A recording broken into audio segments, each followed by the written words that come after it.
Hello and welcome to Big Deal. Now, as the year 2022 really comes to an end, today we are going to focus on the year that was for the deal street, the key highlights there, and then also crystal gaze into what's coming and picking up on the key trends for the next year. And to delve deep into it and give their perspective, I have two top deal makers of the country. Let me welcome on the show Manisha Girotra, the CEO of Moelis India, and Zia Modi, the founding partner of AZB and Partners. Ladies, always a pleasure to welcome you on CNBC TV 18. Welcome. Zia Modi, since we spoke last time, a lot has changed on the economic front, the perception front, but our market has been quite resilient with the equity markets really hitting record highs. On the other hand, also the deal street has been buoyant. How do you summarize this particular year?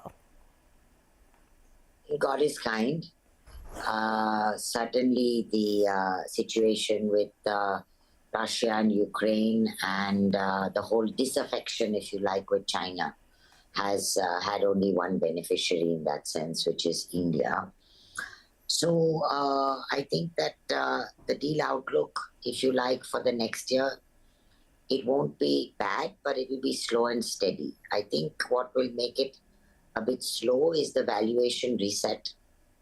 It's happening, but it's happening, as you can imagine, slower than we as intermediaries would like to do deals, because the promoter has been used to higher multiples. He is to understand the world has changed. The global sentiment is not as enthusiastic for themselves as we are about ourselves. So I think, not that much to worry about. In a way, it's ours to lose with the China plus one strategy, with people really looking to come to India. You look at the iPhones, etc. So I'm not pessimistic. I'm not, saying everything's going to be a gangbuster. But I think if India does the right things and holds its own, it's ours to lose. All right. So cautious approach there from Zia Modi. And this is one of the few times that I've seen you more cautious, Zia.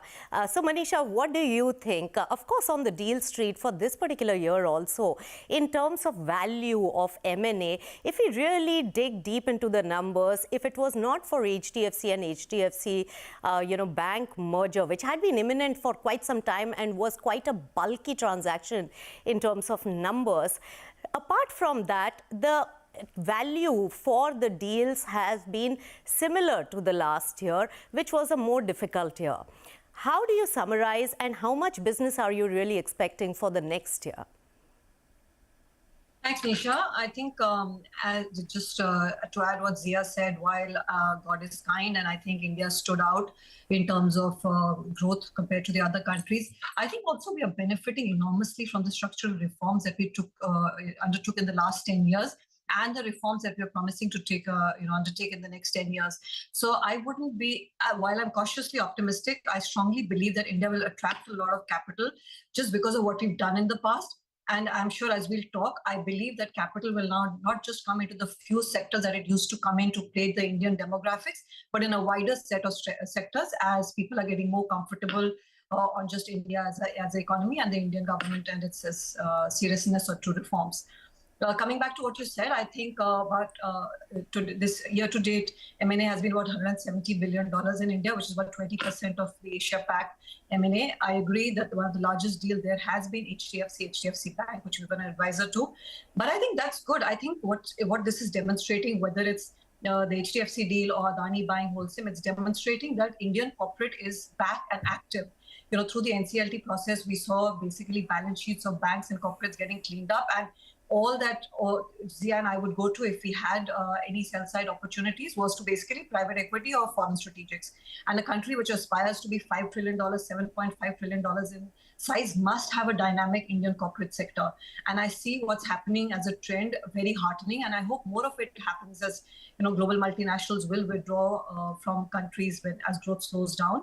I want Indian corporates and Indian corporate sector to and Indian private equity to come in and buy some of these assets because they can actually have a much longer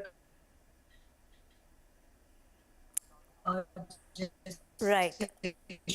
slightly scratchy line there from Manisha, but the biggest takeaway that I got from Manisha also is there private equity has to participate more. And in fact, Zia, and you'll agree with this, that private equity has kept the deal street ringing.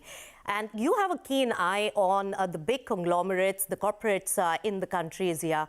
Now, apart from the top 4 or 5 corporates that we see and the conglomerates with deep pockets and the intensity to buy out and also get bigger, beyond that, how is the rest of the scenario looking in terms of sentiment, animal spirits to do acquisitions and also to grow their businesses when it comes to greenfield, brownfield expansion?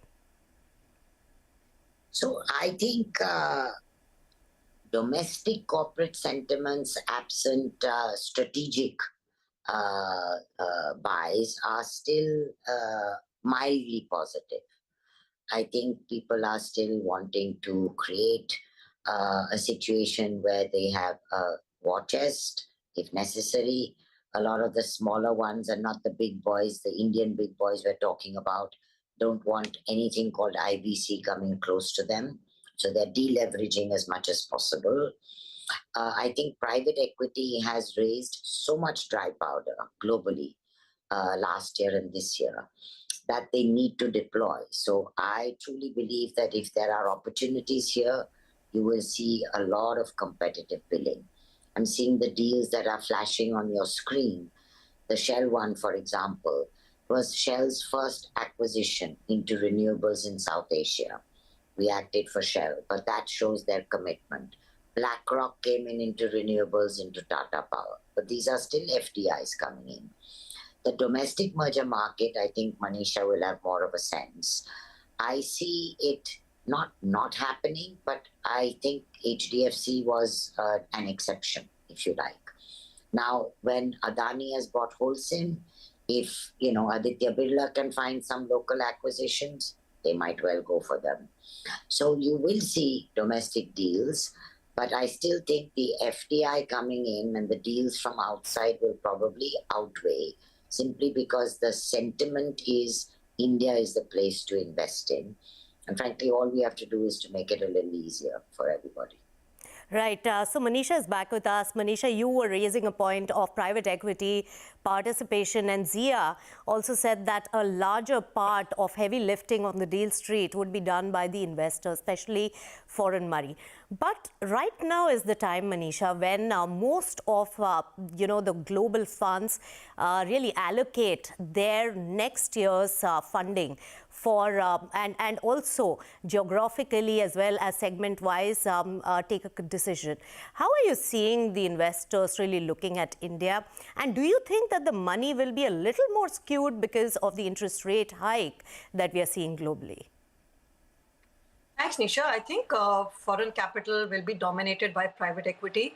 I don't see strategics coming in such large deals or transactions just because of what's happening globally in terms of the slowdown, etc.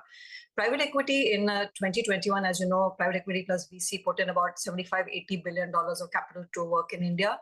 In the current year, they put in $40 billion year, as Zia started off by saying, which has seen unbelievable disruption in terms of Ukraine supply chain, Fed rates increase, etc. So I think despite that, you saw $40 billion of capital coming in, which is substantial.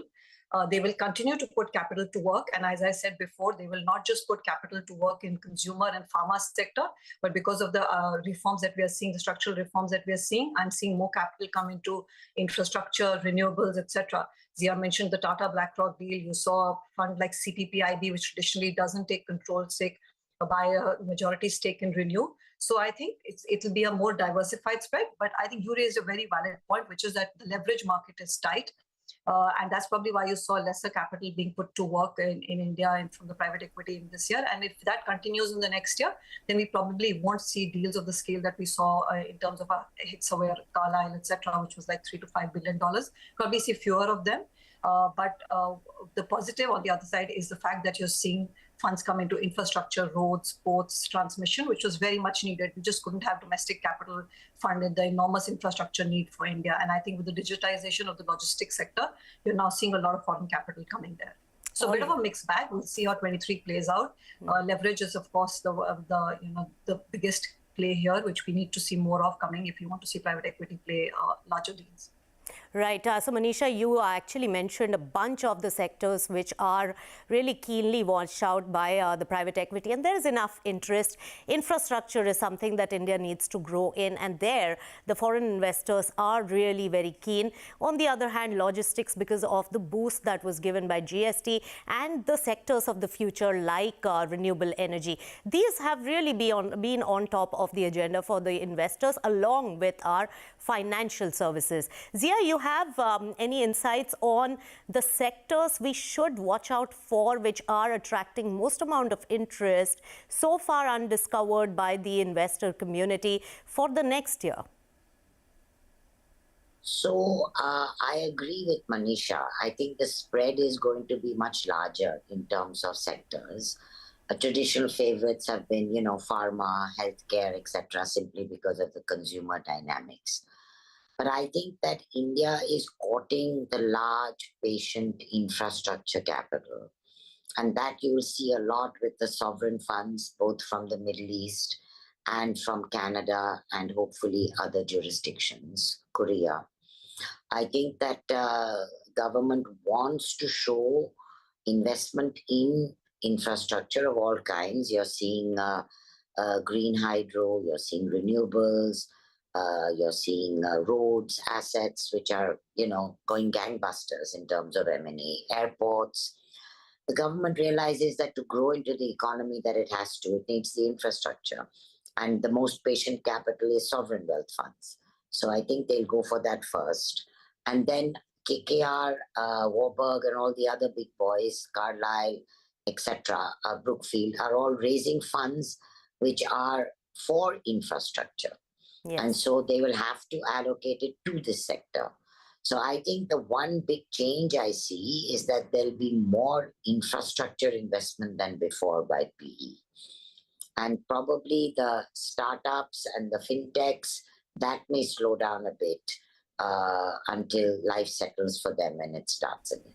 Right, and Zia, you made a very important point. The annuity-based kind of funding or a long-haul funding is what is required for infrastructure. And in the absence of cheap capital that were to come, but the debt market is looking now largely expensive and also doesn't have the horizon of 20-25 years of debt for infrastructure. For that, sovereign wealth funds as well as some of the private equity can now play a very big role. Also, because of the comfort of REITs and InvITs as a category being created so well, where they can deleverage, roll it out, and then put money back into newer funds. So that's a very interesting and important point and a big takeaway for the next year. But we'll slip into a break. We have lots more to discuss, especially on the valuation dynamics. Big mismatch there. Is that going to be creating a big hurdle on the deal street coming year? Stay tuned to Big Deal.